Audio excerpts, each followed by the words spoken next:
Welcome back. Sorting data is a fundamental step in almost any analysis, whether you want to quickly find the top performers or organize time series data chronologically.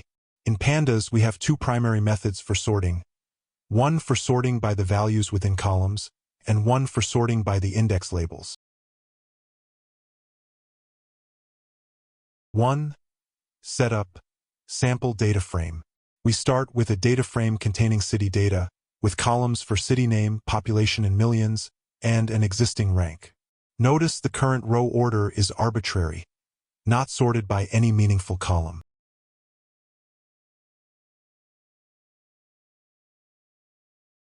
2.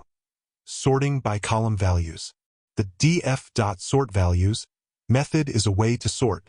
You must pass the column name to the by argument. To change from the default ascending order to descending, you set ascending to false. Notice that the entire row moves when sorted, but the original index values 0 through 3 are retained next to the correct data.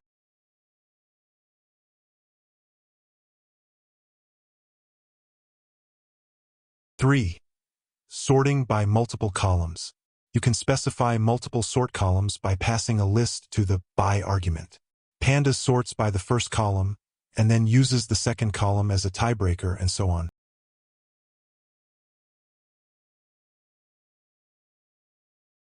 4. Sorting by index labels. If you want to sort the rows based on the row labels rather than column values, you use the df.sortIndex method. This method has no by argument. You can still control the order using the ascending argument, which defaults to true.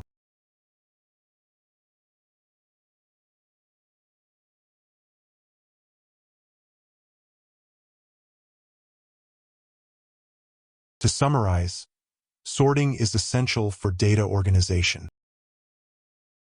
Our next lecture 36.17, Working with CSV Files. See you there.